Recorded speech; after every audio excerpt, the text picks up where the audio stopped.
32 уктуруу. Уулдарым жөнүндө. 2 уулум бар. Улуусу Бакыт быйыл 49-га чыгат. Өзүбүздө диагноз койчу ультра үн деген аппаратыбыз бар. Ошондо иштейт. Мурун бир жумада текшерип, изилдеп атып, оорунун диагнозун араң тапчубуз. Ушул аппарат пайда болгону анын жардамы менен 1 минутада диагноз коюлат. Жакшы билген адис болсо 100% туура диагноз коет. Келинчеги Анара өзүбүздө физиотерапия бөлүмүнүн башчысы. Эми Анарадай келин чан деле кезигет го. Бул келинимдин жөнөкөйлүгү, адамгерчилиги, жүргөн турганы, оокат кылганы, тамак аш жасаганы кайненесинен кем эмес. Канча жыл чогуу жашайбыз. Оозунан жаман сөз чыкканын уккан жокмун. Мен келин алган, кыз узаткан көп жерлерде жаңы келинге ар дайым айткан каалоом бар. Бул турмуштан өз көзү менен көрүп жүргөндөрдү кийинкилерге үлгү болсун деп ар дайым айтып, эсине салып мисал кылам. Анча-мынча эси бар жаш келиндерге мисал боло алат. Менин каалоом, берген кеңешим: айланайын келиним, кызым, барган жериңде кайненең эмне десе, урушса дагы кайра айтышпа. Жумшаган жагына чуркап иште. Үштү төрөгүчө. Үштү төрөгөндөн кийин баягы кайненең мурункудай эле ажылдап тилдей берсе, эми убактысы жетти го деп бир жаман көзүң менен тиктешип ал. Мээси бар кайнене болсо түшүнөт. Андан кийин оозун басып, башка мамиле жасай баштайт. Экинчи берчү кеңешим: өзүңдүн үйүңө, энеңе кез-кез барасыңда энең сөзсүз сурайт. Кандай жашап атасың? Эмне тамак ичип атасың? Эмне сөздөр болуп атат деп. Ошондо сен эчтеке айтпа. Билсең уксаң да айт. Эне, баары жакшы деп кой. Уккан көргөнүңдү энең айтсаң, ошондон эки кудагыйдын чыры башталып, баркы кете баштайт да, акыры чатак менен бүтөт. Ушуга өзүм уккан көргөндөн бир мисал. Айрыкча чоң адамдар, чоң кызматтагылар бири-бири менен куда болуп калганда, байлыгына чиренип, иштеген жерине чиренип, бири-бирине баш ийиш өтө кыйын. Балдары кыргызчылыкты көп билбей, орусча өсүп калгандар. Аты жөнүн айтпайын. Чоң адамдын кызына чоң кишинин баласы үйлөнөт. Кийин жашай баштаганда, кыздын күйөөсү кайнатасынын туулган күнүнө 300 сом алып барат. Кийин күйөө баласынын туулган күнүнө 30 сомдук туфли алып барат. Күндөрдүн биринде кыздын күйөөсү бирге эрди катын болуп жашап жаткандан кийин аялына айтат: мен окууну жаңы бүтүп келип, атаңа 300 сом алып барсам, атаң ушунча кызматта жүрүп араң 30 сомдук туфли алып келет, деп. Бир чети тамаша, бир чети чындык кылып. Ошондон кызы зуулдап атасына чуркап барып, күйөөсүнүн айткандарын айтып берет. Атасы кудасына барып, чоң чатак болуп, ажырашып, анан кайра табышкан. Ушундай кокустуктарды көп кезиктирдим. Бул баланын аялы катарында унчукпай, арызданбай, айтпай койсо, эч чатак жок эле да. Азыркы кайнене дагы, келин дагы өтө кыйын. Кээде бири-бирине баш ийбей, келин деген келиндигин билбей, кошо айтыша кетсе, же кайненеси энеси экенин унутуп, көнгөн тил менен ажылдай берсе, келини бир чыдайт, эки чыдайт. Анан бет ачылат. Бет ачылгандан кийин оңолуш кыйын. Же ажырашып, же бөлүнүп, башка жашап кетпесе оңолбойт. Ошон үчүн аялынын сырын билген ата, балдары үйлөнгөндөн кийин келини, кайненеси бирин-бири түшүнгүчө, шарты келсе бөлүп койсо сонун болот. Бирин-бири алыстан сыйлашып, урматташып, жакшы жашап калат. Менин келиним Анарага келейин. Кемпиримдин тили, мүнөзү бар. Аны мен жакшы билем. Анара энеси эмне деп сүйлөсө дагы, бир дагы баш көтөрүп, жооп бергенин көргөн жокмун. Эки неберени төрөп берди. Ошондон ушул күнгө чейин Сокен келини Анара эмне десе макул. 100% баш ийди. Анарасыз анда күн жок. Жеке кайненеси эмес, бардыгыбызга, ага туугандарга жасаган мамилеси. Эми сөз табылбайт. Укмуш. Аман болсун. Күйөөсү Бакыт тартиби начар, көбүрөөк чейенден чыгат. içe koyot. Muну taanıganдар bari bilet. Жашырган эмне? Мен болгон нерсени жашырып көргөн эмесмин. Анара ушуга чыдады. Ушул күнгө чейин бакытка өйдө карабайт. Өткөн жылдары Анара келимди сөзгө салдым. Анарычка, сен ажырабай эле кой. Күйөөңдү жөн коркутуш үчүн сени менен жашабайм, ажырашам деп көрчү, деп үгүттөдүм. Анара көнбөй койду. Ата, кантип айтам? Бакытты тамашалап, аман жүрсөң болду. Мен сени пенсияга чыгарып туруп кетем, дедим. Эмнеси болсо дагы аман жүрсүн. Жаманчылыгын көрсөтпөй, үйүнө ээ болуп аман жүрсө болду деп тилеп калдым, дейт. Эки уулу бар дебедимби? Эки өтөң институтту бүттү. Улуусу Жеңиш 25 жашта. 2 жыл мурун биздин мед академияны бүтүп, андан өткөн жылы биздин ординатураны аяктап, азыр өзүбүздө хирург болуп иштеп жүрөт. Аял ал элек. Аял алчу кейпи жок. Ушу маселенин тегерегинде көптөн бери бизде чатак. Экинчи уулу Азат. Бул небереме чоң рахмат. Эрте аял алып, азыр эки чөбүрөлүү кылып кубантып атат. Азатик өзү менен бирге окуган Стелла деген татынакай кызга үйлөнүп, эки өтөң Славян университетин ийгиликтүү бүтүрүшүп иштеп жүрүшөт. Чөбүрөлөрүм Кудай жалгап эки өтөң кыз. Биз кызга кемелек. Неберелер жалаң эркек болуп, кыз тилечү элек. Бул тилегибиз аткарылды. Кичинекей келиним дебейм, кызым деп эркелетем. Кызыбыздай мамиле жасайбыз. Өзү да келинге окшобой, кызыбызча кенен жүрөт. Өтө тың эпилдеп. Адамгерчилиги сонун, кыргызча сүйлөп, кыргыздын салт санасынын баарын жакшы билет. Азатик болсо бакыттан кичүү. Мурун кыргызда улуусу аял алмайынча кичүүсү албай жүрө берчү. Азыр заман башка, түшүнүк башка болуп калбадыбы? Азатик аял алаарда мага келип кеңешти. Адегенде уялып, бир чети менден коркуп айтпай, энелерин айтса, баары каршы болуп, макул болбой коюптур. Мага иштеп аткан кабинетиме кичүү неберем, Канаттын уулу экөө кирип келип, жумка баштады. Ата, Азат аял алам деп атат. Сүйлөшкөн кызы менен убадасы бүтүп калган. Бири-бирин абдан сүйүшөт деп. Мен токтоосуз макул болдум. Андай болсо, бүгүндөн калбай үйлөн деп. Эки өтөң сүйүнүп чуркап кетишти. Үйгө барсам, ыжылдай баштады. Бир заматта алардын оозун бастым. Ошентип Азатигим үйлөнүп, эми минтип эки чөбүрөлүү кылып кубантып отурат.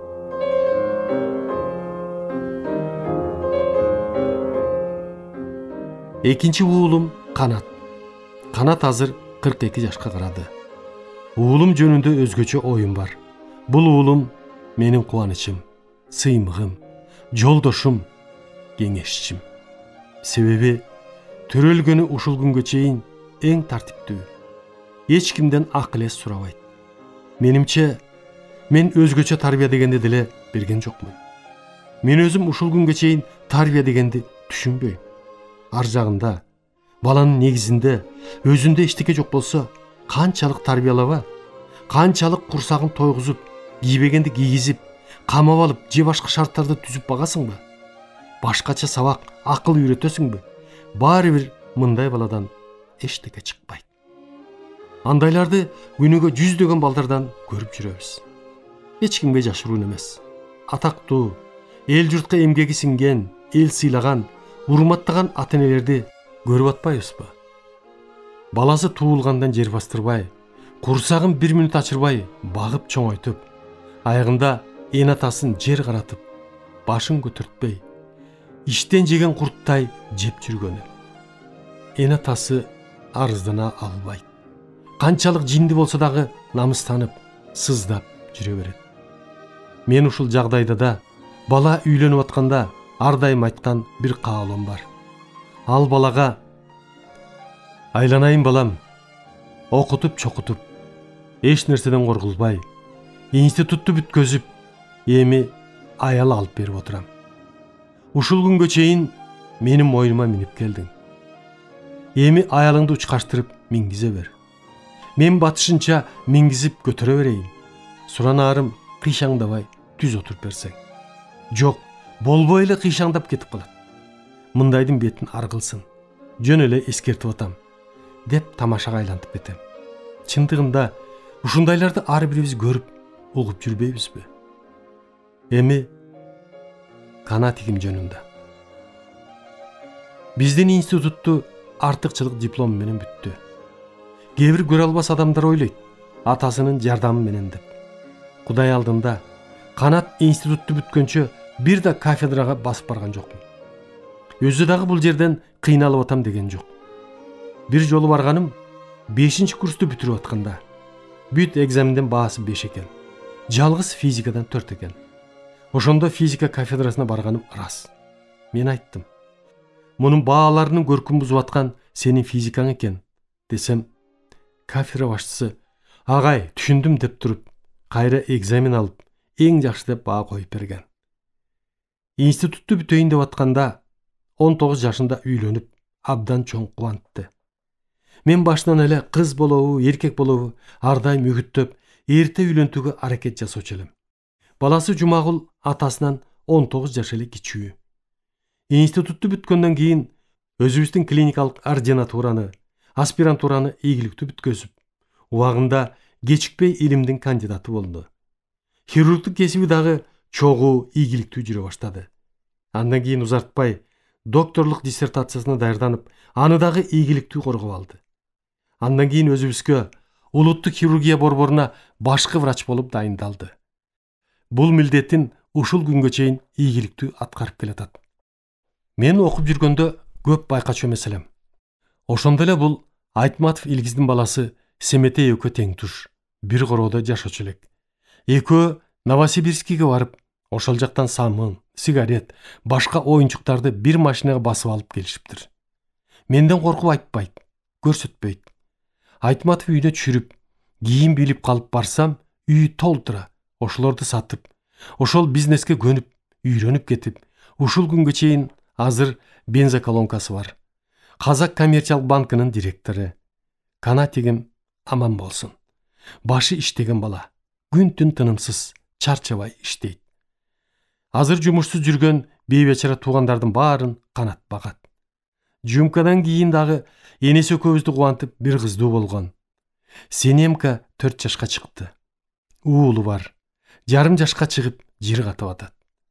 Азыр менен уулум гана эмес, кеңешчим, акылдашчум. Көп жерде мен Канаттын кеңешин угуп, баш ийип калдым. Канатигим мени ушул күнгө чейин бир да капа кылып көрө элек. Менин көзүм менен айланып турат. Буга тобо, Кудай ушуну кут кыла көр деп жакамды карманып турган кезим.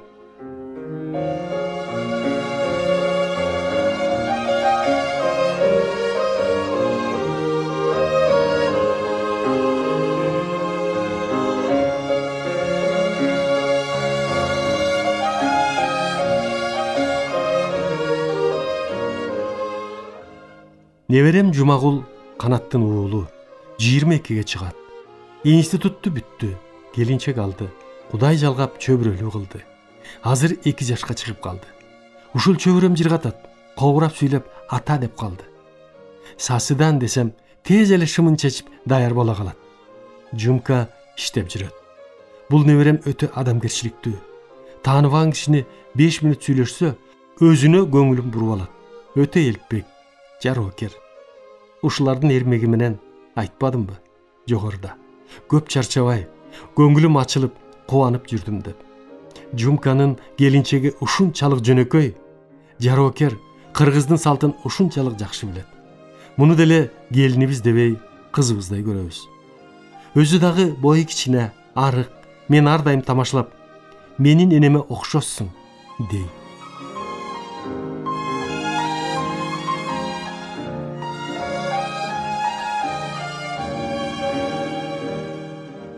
Кыргызстандын жетекчилери жана коомдук турмуш. 60 жыл хирург болуп иштедим дебедимби? Ушул жылдары Кыргызстан Компартиясынын борбордук комитетинин 2 биринчи секретары Усубалиев Турдакун, Масалиев Абсамат, плюс 3 президент Акаев Аскар, Бакиев Курманбек, Отунбаева Роза Исаковна жана эми буйруса 4-ч президент Атамбаев Алмаз менен иштеше баштадым. Канча иштешебиз аны турмуш, Кудай өзү билет. Буларды атап кеткеним, алар менен кандай иштештим, мага кандай мамиле жана сый урматтарды көрсөттү. Мен Кыргыз Республикасынын баатырдыгын президент Аскар Акаевдин убагында алдым. Ушул менин баатыр болушумду кээ бир көрө албастар мага Акаев белек кылып бергендей сөз кылышты. Ар биринин убагында эмне сыйлыктарды алдым. Ошону түшүндүрө кетейин. Турдакун Усубалиевдин убагында Кыргыз СССРнын эмгек сиңирген врачы. 1973 жыл. Октябрь революциясы ордени. 1970 жыл. Эмгек кызыл туу ордени. 1976 жыл. Жогорку Советке депутат болдум. Фрунзе шаардык советинин депутаты болдум. 1975 жыл. Кыргызстан КПБКнын текшерүү комиссиясынын мүчөсү. 1981 жыл.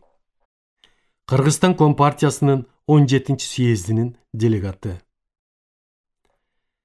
Абсамат Масалиевдин убагында Элдердин достугу ордени. Кыргыз СССРнын илимине эмгек сиңирген ишмер. 1987 жыл. Аскар Акаевдин убагында 3-чү даражадагы Манас ордени. 1997 жыл. 1-чи даражадагы Манас ордени. 2003 жыл. Кыргыз СССРнын Илимдер Академиясынын мүчө корреспонденти. 1989 жыл. Кыргыз Республикасынын Улуттук Илимдер Академиясынын академиги. 1995 жыл.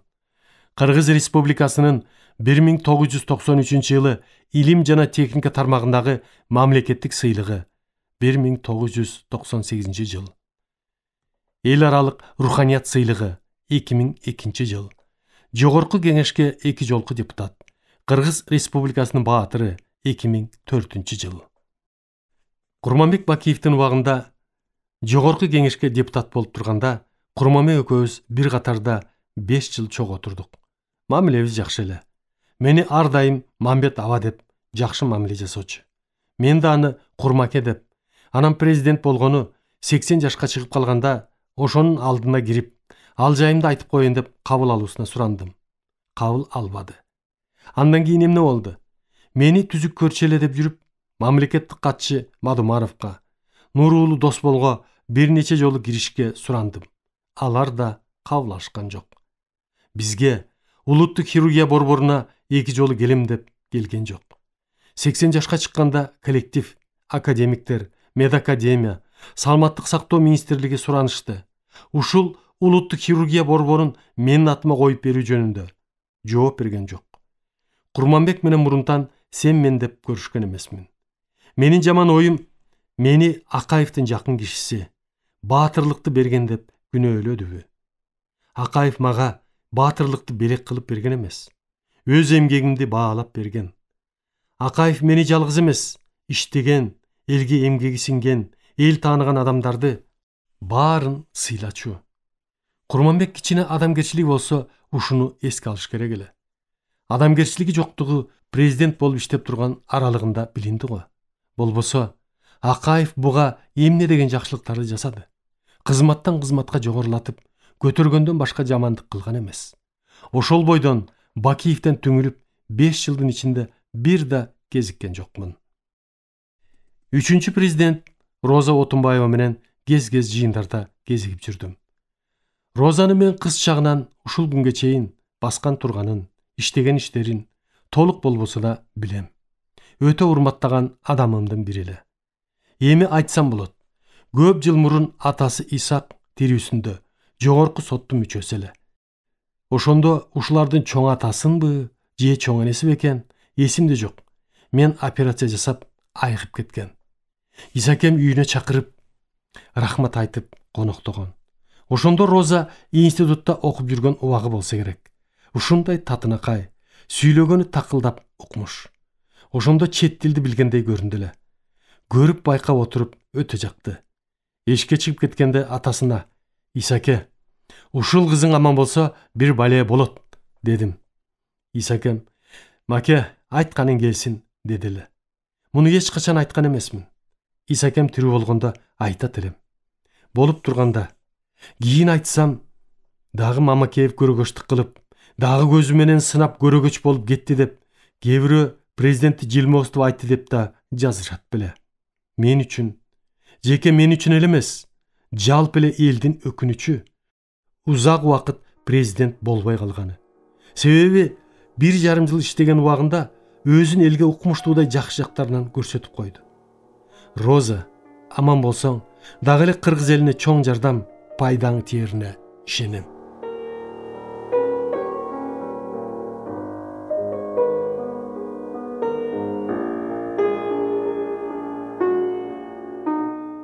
Эми 4-чү президент Атамбаев Алмазбек менен чогуу иштей баштадык. Мен Алмазбекти көп жылдардан бери биринчи депутат болгондон тартып билем. Бири-бирибизди сыйлоодон, урматтагандан башка сен мен деп көрүшкөн эмеспиз. Менин баамымда мээси менен тили төп келишкен адам. Алмаздын адамгерчилигин, ишмердүүлүгүн жакшы билем. Коркпой түз айткан, негизги касиети таза, уурдап жулбай, өзгөмөсүнө гүл тартпаган адам. Жетекчи киши ушундай катуу, аянбаган, коркпогон, түз айткан, өзүнүн оюн жакшы билген, калп айтпаган, өзгөчө эрктүү адам болуш керек. Биздин элге темирдей бек, өтө катуу, керек болсо болгон жерде орой мамиле жасоочу киши керек. Алмазда менимче ушул белгилер бар. Ал эми Максимдин көзү жөнүндө унутулуп калды көрүнөт. Ага менин өтө деле капам жок. Бир жагынан карасам, көзүн туура эле сындагам. Мындай көз болбогондо, республикага ушунчалык ызы чууну, шумдуктарды соо көзү барлар жасай алмак эмес. Алмаз менен канча иштешем, Кудай таалам өзү билет. Ушул президент жакшы иштеп, элдин ынтымагын оңдоп, ак жолтой президент болду дегенди көрүп, угуп кетсем, арман жок. Ушул жетекчилердин арасынан жакшы көргөнүм кимдер? Эмне үчүн бирөө жаман көрөт деп, мен жаман көрүшүм керек. Ошолордун бири академик Аскар Акаевич Акаев. Менин жакын тууганым, теңтүшүм эмес. Болгон да эмес. Акаевти мен академияга президент болуп келгенден тартып тааный баштадым. Биринчи жолу Шааркомдун жыйыны болсо керек. Компьютер жөнүндө доклад жасап, ошондо жанымда отурган жолдошторго айтканым эсимде. Мындай докладты уккан эмесмин. Адис болбосок дагы ушундай жөнөкөй тил менен баарыбызга түшүндүрүп койду, деп. Буга чейин Акаевти көргөн да, уккан да жок элем. Президент болгондо анда мен депутат болуп калдым. Ошондо кез-кез келип сүйлөгөнү, жооп бергени укмуш эле. Акырындык менен тааныша баштадык. Бизге улуттук хирургия борборуна келип, өз көзү менен көрүп, операцияга катышып, өтө ыраазы болуп, жакшы баа берип, президенттин акчасынан ремонт кылып алгыла деп миллион сом берип кетти. Менин ишимди өз көзү менен көрүп, мен даярдаган хирург балдарымды көрүп, көзү жеткенде ушул урмат, сыйлыктарды берди го. Акырында Кыргыз Республикасынын баатырын ыйгарып кетти. Ошон үчүн мен Акаевти жогору баалайм. Акаев мени дагы Адис катарында жогору баалоочу. Анан эч себеби жок эле, кээ бирөөлөр дүрбөсө кошо дүрбөп, эмне үчүн ошол дүрбөгөн топко кошулушум керек? Айла жок. Кеткени канча жыл болду. Акаевдин үстүнөн канча жаман ушактар айтылды. Ушул күнгө чейин күн-түн дебей айтып келатабыз. Кана, ошонун бири чындыкка чыгып, далилденгени. Сөз бойдон калып келатат. Үй бүлөсүн жамандап, аялы башкарып калган деп айтып жүрүшөт. Ал эми бул жагы чындык. Ар бирибиз ойлоп көрөлүчү. Өзүбүзгө жар салбай эле ким жеткизди ошол аялынын антип башкарып калганына? Менимче 100% туура. Биз өзүбүз майрамдын тегерегинде айлана чуркап, көзүнүн агы менен кошо айланып, кээси кызмат үчүн, кээси аман калыш үчүн көрүнгөн тешигине темир болобу, чүпөрөк болобу, кагаз болобу тыгып берип жатпадыкпы? Ушуну менден сураган, кыйнаган деп бирөө айта алган жок. Ошентип биз өзүбүз акырындык менен үйрөтүп, кыныгын алдырып, анан ал кишиге да көндүмүш болуп калып, ар бир жыртыкчалар дагы араандай ачылып, тойгуза албай калат экен. Ошон үчүн бирөөнү ушинтип жабышкандын ордуна ар бирибиз өзүбүздү ойлосок, чынында эле ал эмес, мен күнөөлүүмүн го деп качып кетишине. Менимче качпаганда эмне кылат? Ар бирибизге жан керек. Жан деген өтө таттуу, табылгыс нерсе. Кыйкырган, өкүргөн, ичип алган, нашаа тарткан, анча мынча акчага, үгүткө алданган жаш балдар, көпчүлүгү эч жерде иштебеген, көчөдө жүргөн балдар, ишинен кубулгандар, колуна таш, темир, таяк, сойыл көтөрүп алып, жолунда кезиккен эшикти, терезени, үйдү, анын ичиндеги эмеректер, булардын баарын талкалап жүрүп отурат. Ойлойсуң, президенттин күнөөсү болсун, бул эмеректердин эмне күнөөсү бар эле? Эмне үчүн талкалайсың деп сураган киши жок. Эки жолку төңкөрүштө ушулар айрыкча ак үйдү канча талкалап, канча зыянга алып келди. Аны оңдоп, ремонт кылыш үчүн канча каражат кетти. Ошондо кокус акайып кетпей, ошол жерден ушуларга кезигип калганда эмне болмок? Менин оюмча, булар сөзсүз Акаевди өлтүрмөк. Жаңкыдай мээси аракка, нашаага айланган балдар колунда эмне кармап турса, ошону менен чачы жок башка бир тартса, бүтмөк соодасы. Ошон үчүн өлбөйүн деп, башкалар өлбөсүн деп качып кетти. Менимче туура кылган. Ошондон бери угуп жүрөбүз. Акаев Москвада Ломоносов университетинде иштеп, өзүнүн билими менен таанылды. Буга чейин деле билимдүүлүгүн бүт союз билген. Жан таттуу, кыйын дегенге бир мисал. 55 жыл мурун мен ординатор болуп жүргөндө, бизге билим берүү министринин орун басары Мусакунов деген аппендицит болуп түшүп калды. Михайленко деген хирург операция жасап, операциядан кийин каза болуп калат. Ошондо 20-30 ашык уйгур келген. Сойыл көтөрүп, кесип бычак кармап колуна. Михайленкону өлтүрөбүз деп. Биз айлабыз кетип, үстүнкү кабатка, Акунбаевдин клиникасынын туалетине камап, тышынан кулпу салып, камап атып, аман алып калганбыз. Тигилер бүт кабатты кыдырып тинтип, таппай кетишти. Ошондо антип катпасак, Михайленкону Мусакуновдун күйүп бышып турган туугандары сөзсүз өлтүрөт болчу. Канча күн көрүнбөй качып, жашырынып жүрүп, Ивановкага хирург кылып жиберип, туугандарын иштен алып, араң жооштуканбыз. Туугандарына Михайленко жок, качып кетти деп койдук. Биздин президенттердей эле качып кетип, аман калды.